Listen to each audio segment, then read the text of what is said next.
Everyone, आज हम start करेंगे थर्मल प्रॉपर्टीज ऑफ मैटर, जिसमें सबसे पहला टॉपिक है हीट एंड टेम्परेचर। तो चलिए जल्दी से स्टार्ट करते हैं।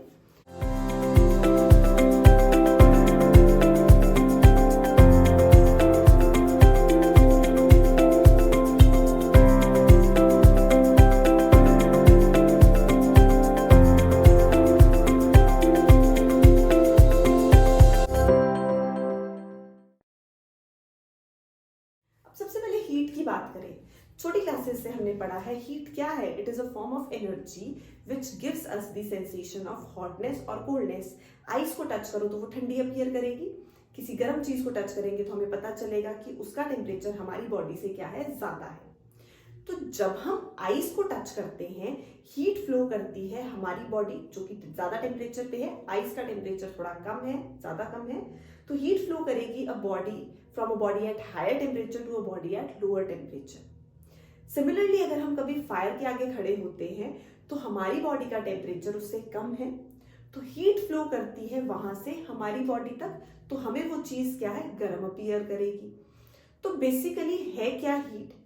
अगर हम बात करें सब्सटेंसेस की, तो हमें पता है जितने भी सब्सटेंसेस हैं वो मॉलिक्यूल्स से बने होते हैं, और जितने भी वो मॉलिक्यूल्स होंगे बॉडीज में, सब्सटेंस में, वो कॉन्टिन्यूसली रैंडम मोशन में होंगे। तो उनका मोशन जो है उनकी बॉडी का टेम्परेचर डिसाइड करता है। अब वो मोशन कैसा भी हो सकता है, ट्रांसलेटरी हो सकता है, मतलब स्ट्रेट लाइन में, वाइब्रेटरी हो सकता है, टू एंड फ्रो, या हमारे पास रोटेशनल मोशन हो सकता है, मतलब एक्सिस के अबाउट रोटेशन। तो इन मोशंस पे डिपेंड करेगा हमारे पास कि जो बॉडी है उसमें कैसी हीट होगी, सबसे पहले कैसा टेम्परेचर होगा। अगर बॉडी की वेलोसिटी कम होगी तो उसका टेम्परेचर भी कम होगा। जैसे कि अगर किसी बॉडी का टेम्परेचर ज्यादा है, हम पानी गर्म होने के लिए रखें, तो जैसे ही पानी गर्म होना स्टार्ट होगा, बॉडी का टेम्परेचर राइज हो रहा है, वाटर का टेम्परेचर राइज हो रहा है, तो उसमें जो प्रेजेंट पार्टिकल्स हैं, मॉलिक्यूल्स हैं, उनकी जो वेलोसिटी है वो इंक्रीज होना स्टार्ट होती है। मींस उनकी जो काइनेटिक एनर्जी है वो इंक्रीज होना स्टार्ट होगी। तो अगर किसी भी सब्सटेंस में जो मॉलिक्यूल्स हैं वो कॉन्टिन्यूसली रैंडम मोशन में है, तो उनकी जो टोटल एनर्जी होगी वो क्या होगी, kinetic energy of the translational, rotational and vibrational motion. तो बेसिकली हीट क्या है, हीट हमारे पास काइनेटिक एनर्जी का सम टोटल है। हीट हमारे पास ट्रांसफर ऑफ एनर्जी है from a body at higher temperature to a body at lower temperature. अब हमने बोला कोई भी सब्सटेंस होगा तो वो सब्सटेंस डिफरेंट जो भी हमारे पास मॉलिक्यूल्स हैं उससे बना है। वो जो मॉलिक्यूल्स हैं वो कॉन्टिन्यूसली रैंडम मोशन में है। मोशन कैसा भी हो सकता है, ट्रांसलेशनल, रोटेशनल, वाइब्रेशनल।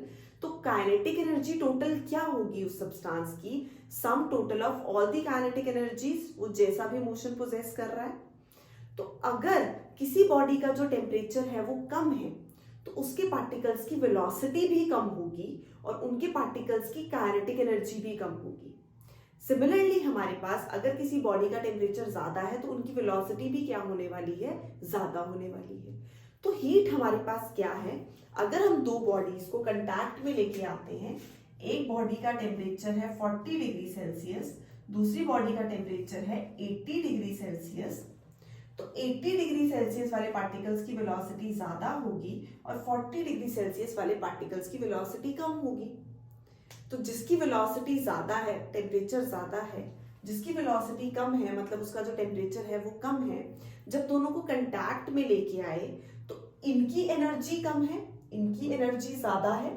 जब दोनों को कंटैक्ट में लेके आएंगे तो ये वाले मॉलिक्यूल्स क्या करने वाले हैं, ज्यादा एनर्जी वाले बोलेंगे ले थोड़ी सी एनर्जी मेरे से ले ले, बैलेंस कर लेते हैं, इक्विलिब्रियम में ले आते हैं। तो इनके पास एनर्जी बहुत ज्यादा है, ये बोलेंगे चलो हम थोड़ी सी डोनेट कर देते हैं तुम्हें।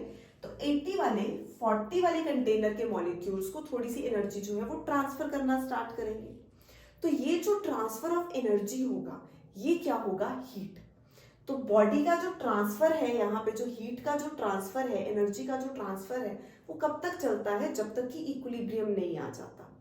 तो यहाँ पे हीट क्या है, 80 डिग्री सेल्सियस वाले पार्टिकल्स की वेलोसिटी ज्यादा थी, काइनेटिक एनर्जी ज्यादा थी।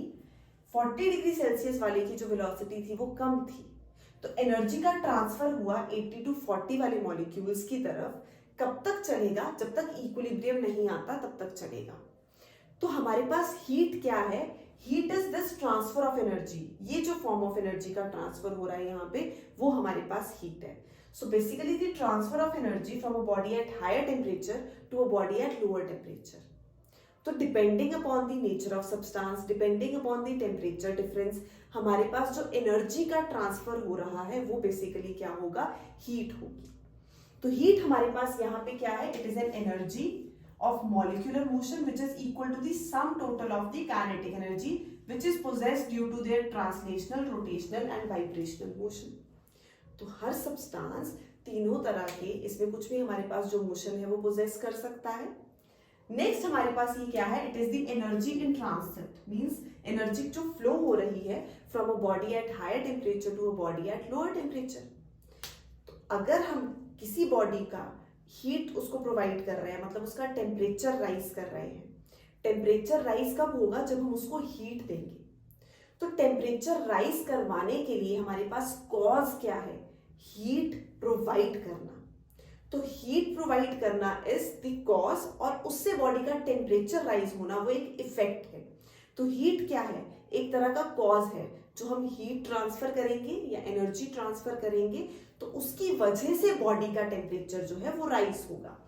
यहां से एनर्जी यहां आएगी, 80 वाले से ट्रांसफर होगा एनर्जी का, हीट का, तो इसका टेम्परेचर जो है वो राइज करेगा। तो this transfer of heat, transfer of energy is the cause of temperature change in the object, in the substance. तो यहां पे हमारे पास ये जो हीट का ट्रांसफर होगा, इससे टेम्परेचर में चेंज आएगा। अब हीट क्या है? पहले तो मॉलिक्यूल्स कैसे हैं? जो भी सब्सटेंस है उसके जो मॉलिक्यूल्स होंगे वो रैंडम मोशन में है, कॉन्टिन्यूसली रैंडम मोशन में है। रैंडम मोशन में है तो उनकी जो काइनेटिक एनर्जी है, रैंडम मोशन में हमारे पास काइनेटिक एनर्जी बॉडी पोजेस करेंगे मॉलिक्यूल्स, तो वो कैसी भी हो सकती है।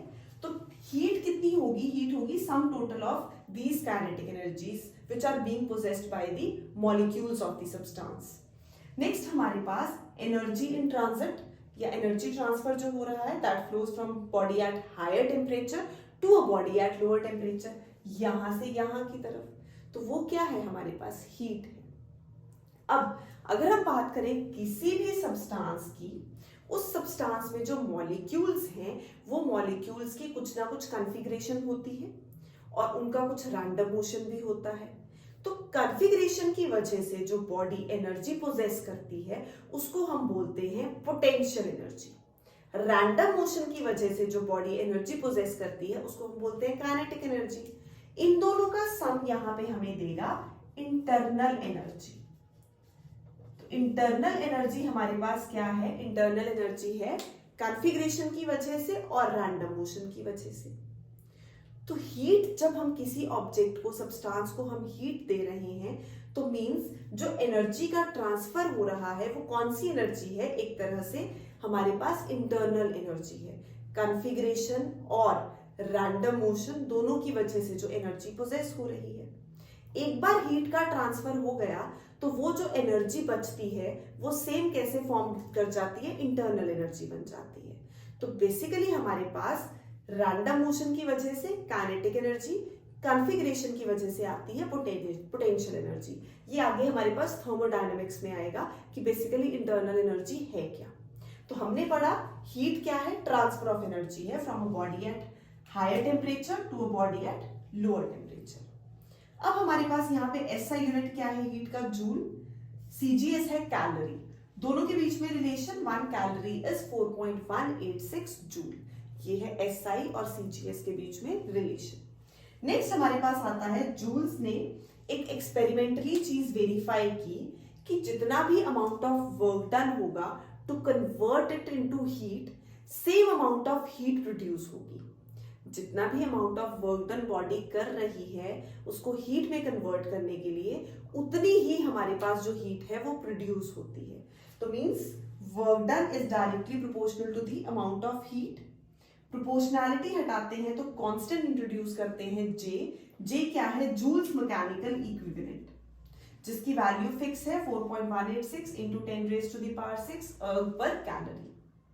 तो बेसिकली हमारे पास जूल्स ने जो दिया था वर्क डन और हीट, उसके अकॉर्डिंग जो वर्क डन है वो मैकेनिकल वे है ट्रांसफर ऑफ एनर्जी का, लेकिन जो हीट है वो हमारे पास कैसा है, नॉन मैकेनिकल वे है of transferring energy from a body at higher temperature to a body at lower temperature.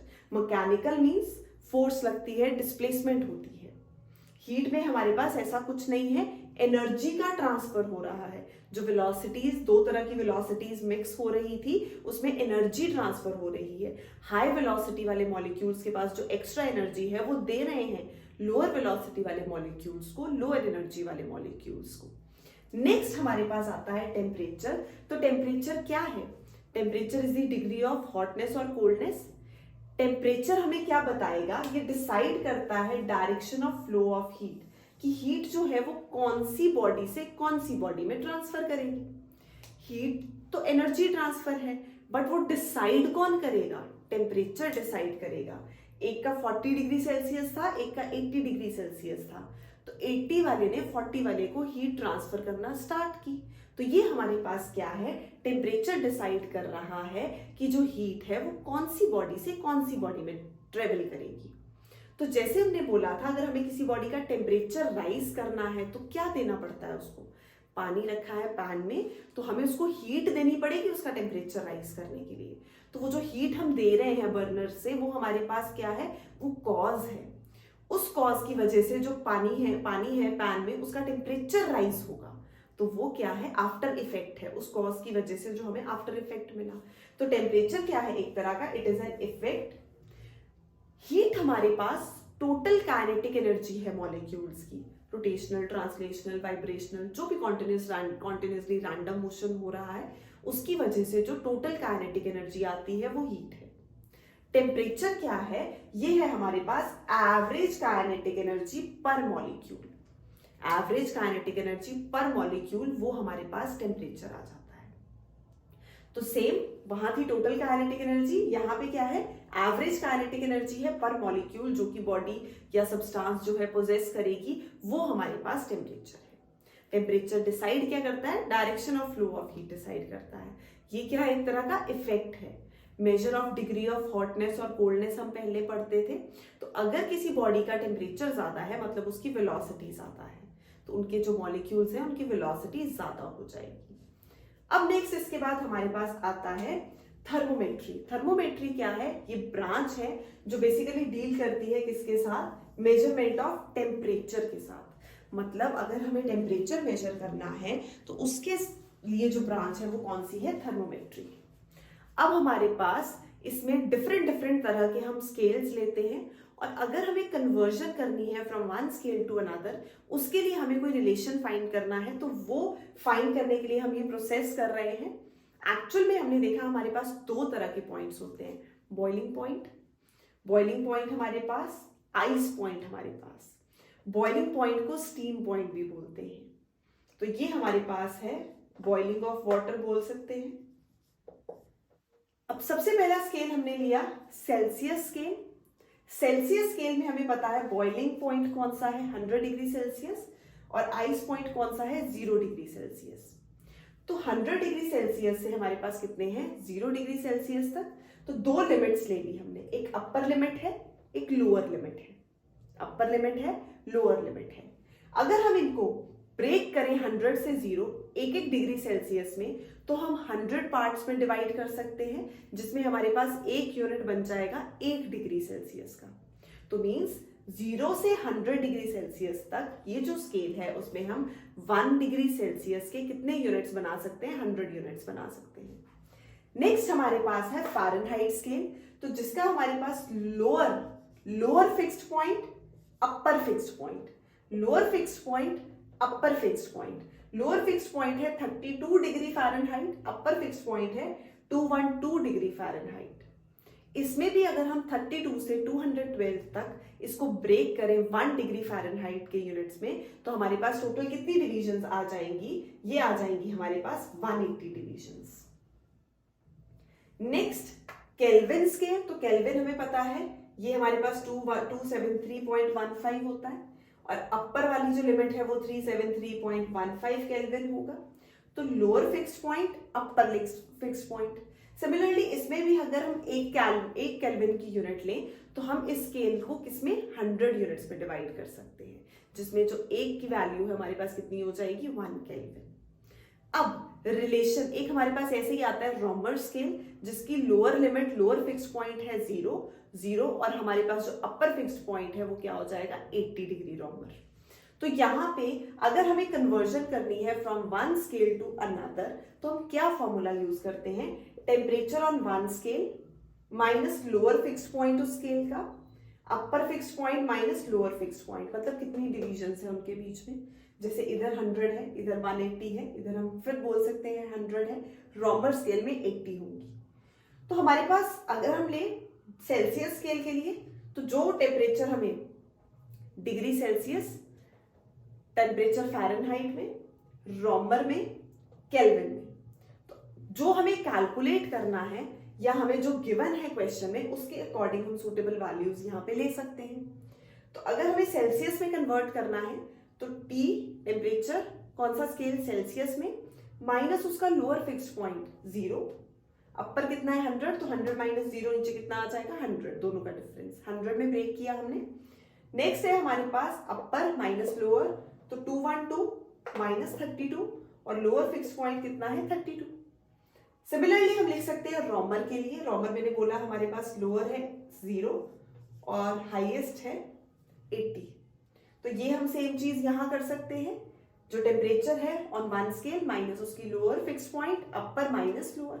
Similarly kelvin के लिए तो टेम्परेचर एट केल्विन माइनस उसका लोअर फिक्स्ड पॉइंट है 273.15, अगेन अपर माइनस लोअर कितना दे देगा डिवीजन 100, तो same ये 100 आ जाएगा, ये 180 आ जाएगा, ये 80 आ जाएगा, ये फिर से कितना आ जाएगा 100 आ जाएगा। तो ये चीजें तो हमारे पास फिक्स हो गई। अब हमें इनके और इनके बीच में अगर रिलेशन फाइंड करना है तो एक हमें वैल्यू गिवन होगी, किसी दूसरे की हम कैलकुलेट कर सकते हैं, कन्वर्ट कर सकते हैं from one scale to another. तो जब भी हमें कन्वर्जन करनी हो from one temperature scale to another scale तो उसके लिए हम ये रिलेशन यूज करेंगे। और थर्मोमेट्री क्या है, वो ब्रांच जो डील करती है मेजरमेंट ऑफ टेम्परेचर के साथ। बाय।